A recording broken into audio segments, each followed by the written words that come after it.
Sarah Martinez wiped the sweat from her forehead as she finished bandaging another soldier's scraped knee. The military base clinic felt more like a school nurse's office than a medical facility, and she was reminded of that fact daily by the snickers and whispers that followed her around. "There goes Band-Aid Betty," she heard Sergeant Collins mutter to his buddy as they passed the clinic window. "Wonder what life-threatening paper cut she'll fix today." Sarah kept her expression neutral, but the words stung. 3 years of nursing school, 2 years working trauma in Chicago, and somehow she'd ended up at this remote desert base treating headaches and minor cuts while real medics got the glory assignments. The other medical staff barely acknowledged her existence, treating her like an overpaid first aid volunteer. The afternoon sun blazed through the clinic windows as Sarah organized medical supplies that rarely got used for anything serious. Her supervisor, Lieutenant Murphy, had made it clear during her first week that her job was to handle the simple stuff and stay out of the way when real emergencies arose. "Martinez, you can handle the vitamin requests and athletic tape," Murphy had said dismissively. "Leave the real medicine to people with actual military medical training." Never mind that Sarah had saved 3 lives during a multi-car accident before joining the military. Never mind that she'd worked double shifts in one of Chicago's busiest emergency rooms. Here, she was just the woman who couldn't hack it in the real world and ended up playing nurse in the desert. The base phone rang, interrupting her thoughts. "Medical clinic, this is Nurse Martinez." "Hey, Sarah, it's Tony from Communications. Just wanted to give you a heads up. We've got some classified operation happening tonight. Bunch of helicopters coming and going. Might be some noise." "Thanks for letting me know," Sarah replied, though she wondered why he bothered. It wasn't like anyone would bring injured soldiers to her anyway. As evening approached, Sarah prepared to close the clinic. She'd seen 12 people that day, 10 asking for aspirin, 1 with a twisted ankle, and 1 soldier who just seemed lonely and wanted someone to check his blood pressure. Not exactly the challenging medical work she dreamed of, but she took pride in treating each person with genuine care. The distant sound of helicopter rotors echoed across the base, growing louder. Sarah glanced out the window and saw several aircraft approaching in formation. Military exercises were common, but something felt different about tonight. The usual casual atmosphere around the base had shifted to focused intensity. She was locking up the clinic when she noticed a crowd gathering near the landing pad. Curiosity got the better of her, and she walked closer to see what was happening. 3 helicopters had landed, their rotors still spinning. Soldiers in different uniforms, not the standard base attire, were moving with urgent precision. "Special Forces," someone whispered behind her. "Apache unit, just back from classified ops." Sarah watched as the elite soldiers moved across the tarmac. Even from a distance, she could see they carried themselves differently than the regular base personnel. These were warriors who'd seen real combat, not the desk jockeys and supply clerks who usually surrounded her. One of the Apache soldiers stumbled slightly as he walked, and Sarah's trained eye caught the subtle signs immediately. The way he favored his left side, the slightly too careful movements, the faint grimace he tried to hide. Someone was hurt, and trying not to show it. Her instincts kicked in before her brain could stop her. Sarah hurried back to the clinic and grabbed a medical kit, then headed toward the landing area. She knew she'd probably get yelled at for interfering, but she couldn't ignore what she'd observed. "Excuse me," she called out to the injured soldier as the group passed near her position. "I'm the base nurse. I noticed you might be having some discomfort." The soldier stopped and looked at her with surprise. He was tall, weathered, with the kind of eyes that had seen too much. His team members paused too, clearly protective of their wounded teammate. "I'm fine, ma'am," he said politely but firmly. "Just tired." Sarah stepped closer, her professional assessment overriding military protocol. "Sir, I can see you're favoring your left side. Your breathing is slightly shallow, and you're showing classic signs of someone managing significant pain. I'd like to take a look if you'll let me." The soldiers' teammates exchanged glances. One of them, apparently the team leader, studied Sarah carefully. "You're the clinic nurse? The one who handles headaches and scraped knees?" The condescending tone was familiar, but Sarah stood her ground. "I'm a registered nurse with trauma experience, and your teammate needs medical attention whether it's convenient or not.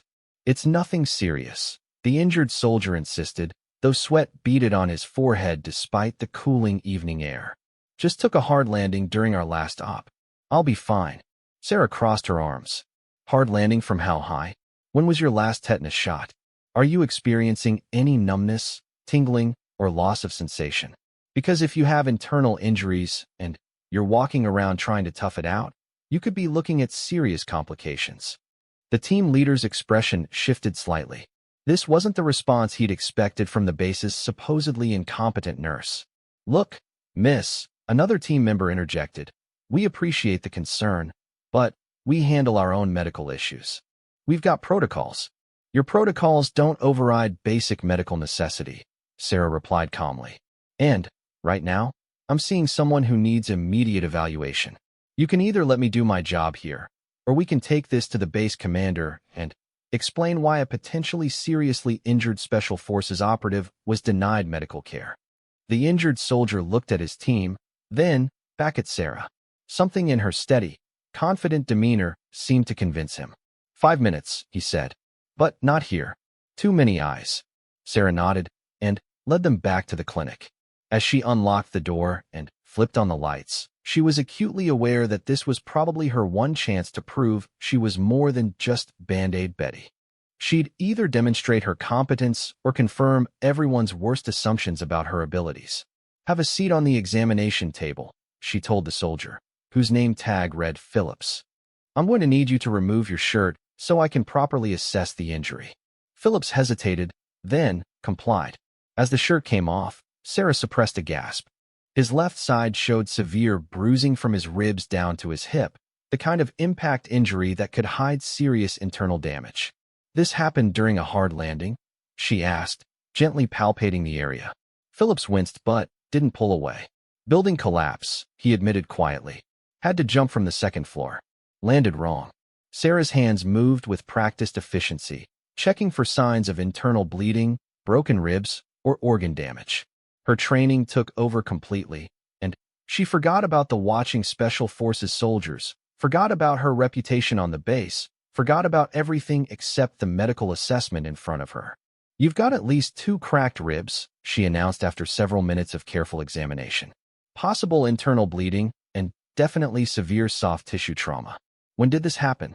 6 hours ago, Phillips replied, earning sharp looks from his teammates. 6 hours? Sarah stared at him in disbelief. You've been walking around with potentially serious internal injuries for 6 hours? Are you completely insane? The team leader stepped forward. We had a mission to complete. Well, your mission could have killed him, Sarah shot back, moving to gather supplies. I need to start in 4, run some blood work, and get him to radiology immediately. This is exactly the kind of injury that people die from when they try to tough it out. As she worked, drawing blood and setting up in 4 line with smooth professional competence, the Special Forces soldiers watched in growing amazement. This wasn't the bumbling wannabe medic they'd heard about. This was someone who clearly knew exactly what she was doing. Where did you train? The team leader asked quietly. University of Chicago Nursing Program, followed by 2 years in trauma at Chicago General. Sarah replied, without looking up from her work. I've seen more gunshot wounds, stab wounds, and blunt force trauma than most combat medics, just from working weekends in the emergency room. The silence in the clinic was profound. Outside, the base continued its normal evening routine, completely unaware that inside the supposedly insignificant medical clinic, everything was about to change. The blood test results confirmed Sarah's worst fears. Philip's white blood cell count was elevated, indicating possible internal bleeding and early signs of infection. His hemoglobin levels were dropping, and his blood pressure showed the subtle but alarming patterns of someone whose body was struggling to compensate for internal trauma. We need to get you to a real hospital immediately, Sarah announced, turning to face the Special Forces team. He's bleeding internally, and if we don't get him into surgery soon, he could go into shock. The team leader, whose name tag identified him as Captain Rodriguez, shook his head grimly. That's not possible. This mission is classified at the highest levels. We can't have him in a civilian hospital where questions would be asked. Then, he dies, Sarah said bluntly. Because I can stabilize him temporarily, but he needs surgical intervention that I can't provide in this clinic. Phillips tried to sit up straighter on the examination table, his face pale, but determined. Doc, isn't there anything you can do? Some way to patch me up enough to get through the next few days? Sarah stared at him in disbelief. Get through the next few days? You're talking about potentially fatal internal injuries like they're a mild inconvenience. What could possibly be so important that you're willing to die for it? Captain Rodriguez and Phillips exchanged a look that spoke volumes. Finally, Rodriguez spoke in a low voice. There's a situation developing. American hostages. Our team is the only unit in position to respond, and we deploy again in 36 hours. The weight of that statement settled over the clinic like a heavy blanket. Sarah understood now why Phillips was so desperate to avoid proper medical treatment. People's lives hung in the balance, and his team needed him. How many hostages? She asked quietly. 12, Phillips replied, including 3 children. Sarah closed her eyes and took a deep breath. Everything she'd learned in nursing school about proper protocol and following established procedures warred with the immediate reality in front of her. She could insist on evacuation to a hospital, but that would remove a critical team member from a rescue mission that could save innocent lives. There might be another option, she said slowly. But it's risky, it's completely outside normal procedures, and if something goes wrong, we're all in serious trouble. Captain Rodriguez stepped closer. What are you thinking? I can perform emergency surgery here, Sarah said, her voice growing stronger as the plan formed in her mind. I've assisted on dozens of similar procedures, and I know I can handle the technical aspects. But I need better equipment than what this clinic has, complete secrecy, and someone to assist me who can follow complex instructions without questioning them. The silence stretched for long moments. Finally, Phillips spoke up. What are the risks? Sarah looked him directly in the eyes. If everything goes perfectly, you'll be stable enough to participate in your mission, though you'll be operating at reduced capacity for weeks. If something goes wrong during the surgery, you could die on this table. And if I make a mistake, I could end your military career permanently. And if we do nothing? Captain Rodriguez asked. He'll be dead within 12 hours from internal bleeding. Sarah replied matter-of-factly. So really, the surgery is his only chance either way. Phillips didn't hesitate. Do it. Hold on, Rodriguez interjected. This is insane. You're talking about unauthorized surgery performed by a base nurse in a clinic that's not equipped for major procedures. Sarah turned to face him, her professional authority evident in every word. Captain, I'm talking about life-saving surgery performed by a trauma-trained registered nurse who has more hands-on emergency experience than most doctors. The question isn't whether I'm qualified. It's whether you trust me enough to let me save your teammate's life. Over the next hour, Sarah orchestrated the most complex medical operation of her career. She sent Rodriguez to requisition additional medical supplies from the base hospital's emergency stockpile, claiming a training exercise. She had Phillips' teammates sterilize the clinic and set up makeshift surgical lighting using desk lamps and flashlights. By midnight, the small clinic had been transformed into a surprisingly functional operating theater.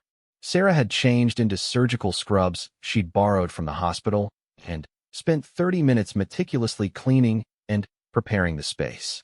Last chance to change your mind, she told Phillips as he lay on the examination table that would serve as an operating table. Once I start, there's no going back. Phillips managed a weak smile. Doc, I've jumped out of helicopters into active combat zones.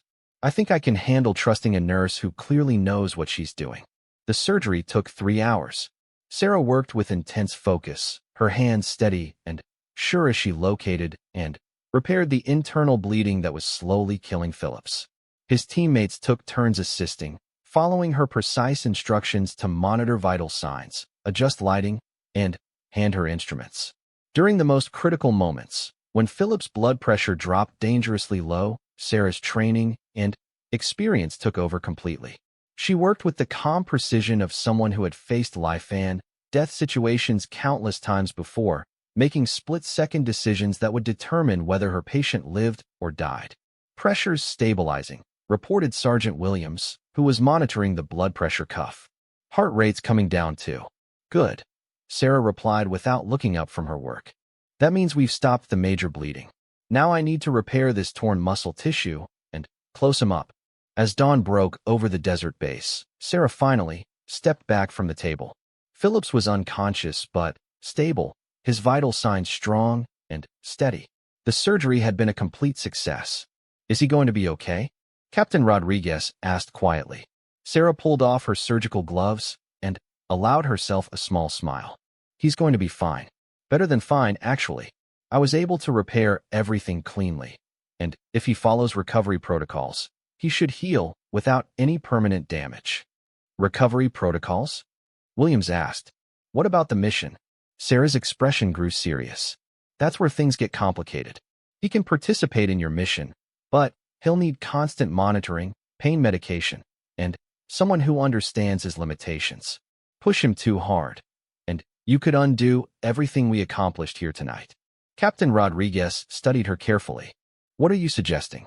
I'm suggesting that your team needs a medic who can handle field surgery, complex trauma, and keep Phillips operational during a high-stress mission, Sarah replied.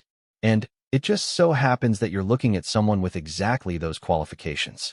The Special Forces soldiers stared at her in amazement. The base nurse, who everyone dismissed as incompetent, was volunteering to join one of the military's most elite units on a dangerous rescue mission. You can't be serious, Rodriguez said. This is Special Forces operations. We don't bring clinic nurses into the field. Sarah crossed her arms and fixed him with a steady gaze. Captain, 12 hours ago you thought I was just someone who handed out aspirin and bandages. Now I've just performed emergency surgery that saved your teammate's life using improvised equipment in a converted clinic. Maybe it's time you started questioning your assumptions about what I'm capable of. Phillips stirred on the table, his eyes opening slowly. Did it work? He asked weakly. You're alive, the bleeding is stopped, and you'll be ready for limited duty in 24 hours, Sarah told him. But you're going to need medical support during your mission. Phillips looked at his captain, then back at Sarah. She comes with us, he said simply. If she can do this, she can handle whatever we run into out there. Captain Rodriguez was quiet for several long minutes, clearly weighing options and consequences. Finally, he spoke. This is completely irregular. Command will have questions. Command can ask their questions after we save those hostages, Phillips replied, struggling to sit up slightly. Right now, we need her more than we need to follow standard procedures. As the base began to wake up around them, Sarah realized that her life had just changed forever. In one night, she'd gone from being the dismissed clinic nurse to a critical member of an elite Special Forces unit. The transformation was so dramatic it felt surreal. But as she looked at Phillips, stable and recovering thanks to her skills, and at Captain Rodriguez, who was slowly accepting that his team's mission now depended on her expertise, Sarah felt something she hadn't experienced since arriving at the base. Genuine respect for her abilities and recognition of her worth as a medical professional. The next 36 hours would test everything she thought she knew about herself. But for the first time since coming to this desert outpost, Sarah Martinez felt like she was exactly where she belonged. The Apache helicopter touched down exactly 37 hours after Sarah had finished Phillips' emergency surgery. She stood on the landing pad wearing full combat gear, medical supplies strapped to her back, feeling more nervous and exhilarated than she'd ever been in her life. Captain Rodriguez approached her one final time before boarding. Martinez, you understand this mission is classified at levels that could land you in federal prison if you ever talk about it? And there's still time to back out. Sarah adjusted her helmet and checked her medical kit. Captain, yesterday I was handing out aspirin to soldiers with hangovers. Today I'm joining Special Forces to save hostages. I think we're past the point of backing out. Phillips emerged from the helicopter, moving carefully but steadily. The surgery had been a complete success, and his recovery was ahead of schedule. He caught Sarah's eye and nodded with deep respect. Doc, you ready for this? He asked. As ready as someone can be for their first special operations mission, she replied honestly. The flight to the target location took 4 hours, crossing international borders into territory that officially didn't exist on any mission reports. Sarah spent the time reviewing intelligence briefings and learning about the hostage situation that had brought this elite team together. Terrorists had taken 12 American aid workers hostage, including 3 children, at a remote medical compound. The location was too isolated for conventional rescue attempts, and the political situation made official military intervention impossible. Phillips' team specialized in exactly these kinds of impossible missions. The compound is heavily fortified, Captain Rodriguez explained over the helicopter's communication system. We'll have approximately 20 minutes from initial breach to extraction. Any longer, and reinforcements will arrive that we can't handle. Sarah studied the aerial photographs of the target compound. Where are the hostages being held? Main building, second floor. Intelligence suggests at least 3 are injured, possibly severely. That's where you come in, document. We need someone who can make rapid medical assessments and stabilize anyone who can't walk out on their own. The helicopter began its descent toward a landing zone 5 miles from the target. Sarah's heart pounded as the reality of the situation hit her. In a few hours, she would be in active combat, treating wounded civilians while Special Forces operators engaged armed terrorists around her. Remember, Sergeant Williams told her as they prepared to disembark, you stay with Phillips and follow his lead. Your job is medical support, not combat. But if shooting starts, keep your head down and trust us to handle the threats. The team moved through the desert terrain with practiced precision. Sarah struggled initially to keep up with their pace, but her determination and surprisingly good physical conditioning allowed her to match their movements. Phillips, despite his recent surgery, moved like the elite soldier he was. As they approached the compound, Sarah could see why conventional forces couldn't handle this mission. The building was surrounded by natural rock formations that provided excellent defensive positions, and the narrow access routes would have made a larger assault impossible. Multiple guards visible, Rodriguez whispered into his radio. Confirmed 12 hostages, main building second floor. Medical, what's your assessment of the approach route? Sarah studied the path they would need to take to reach the building. If there are injured hostages on the second floor, we'll need a clear evacuation route that can accommodate stretchers or people who can't walk. The main staircase looks like our only option. Copy that. Williams, Thompson, you're on perimeter security. Phillips, you and Martinez follow me to the main building. Remember, 20 minutes maximum. The assault began at exactly 0300 hours. Sarah had never experienced anything like the controlled chaos of a Special Forces operation. The team moved with incredible coordination, each member knowing exactly their role and executing it flawlessly. Sarah stayed close to Phillips as they entered the main building. The sound of gunfire echoed from other parts of the compound as Rodriguez's team engaged the terrorists, but their route to the second floor remained clear. Hostages should be in the room at the end of this hallway, Phillips told her as they climbed the stairs. Stay behind me until we secure the area. The door was locked, but Phillips made short work of it with a small explosive charge. Inside, Sarah found 12 terrified American civilians, including 2 adults and 1 child who were clearly in need of immediate medical attention. I'm a nurse, Sarah announced calmly as she entered the room. I'm here with the rescue team, and we're going to get you all out safely. But first, I need to check on the injured. Her medical training took over as she quickly assessed the wounded. 1 adult had been shot in the shoulder, another was showing signs of severe dehydration and shock, and the injured child had what appeared to be a broken arm from rough handling by the captors. Phillips, the shoulder wound is serious, but not life-threatening, she reported while working. I can stabilize him for transport, but he'll need surgery within hours.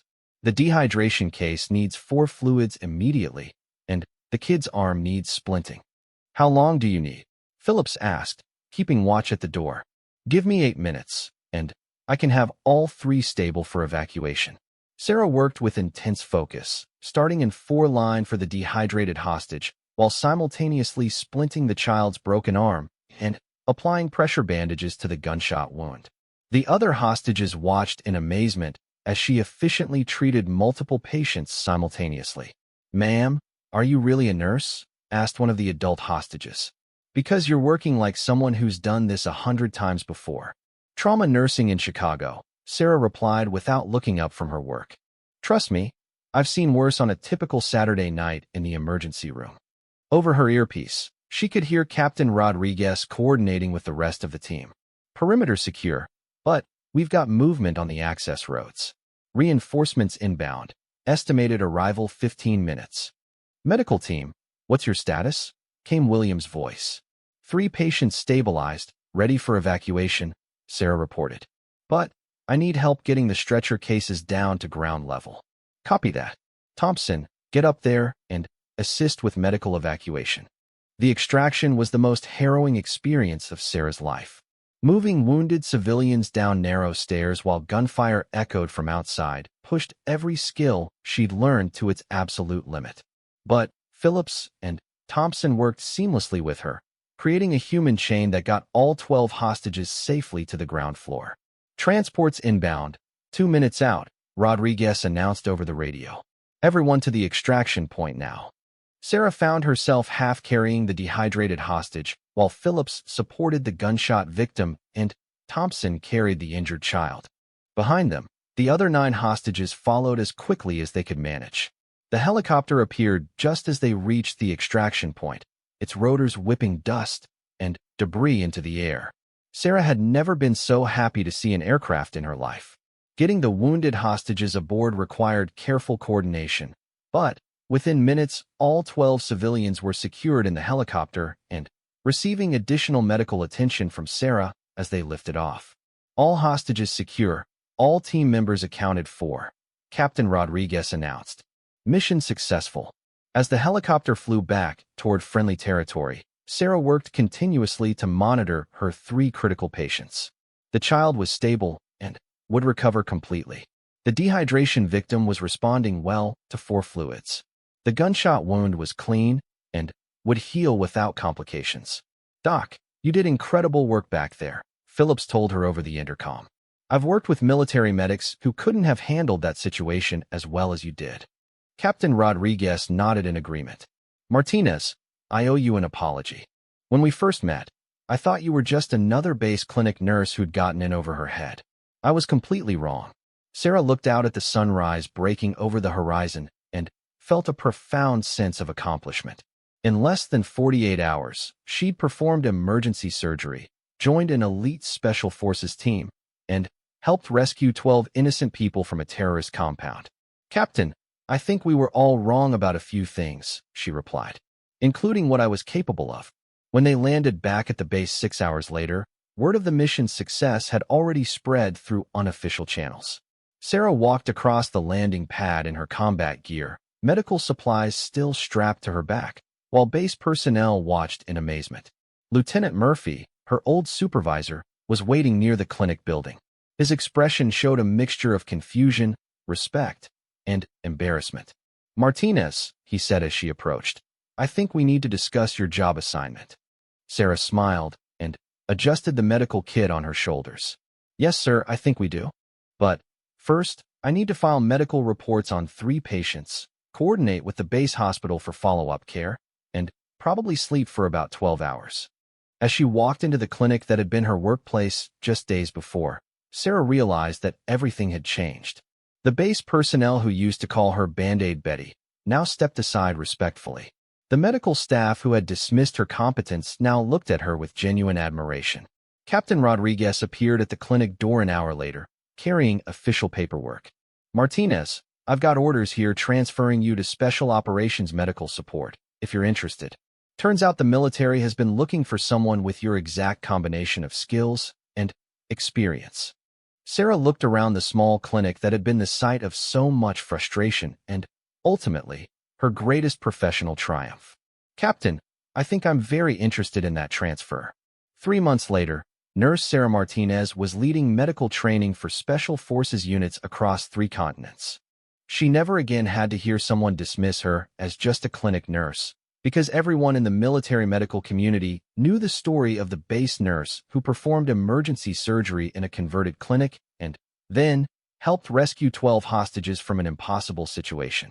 The transformation was complete, but Sarah never forgot the lesson she'd learned on that desert base. Sometimes the most extraordinary opportunities come disguised as the most ordinary circumstances, and the only thing standing between mediocrity and greatness is the willingness to prove what you're really capable of when everything is on the line.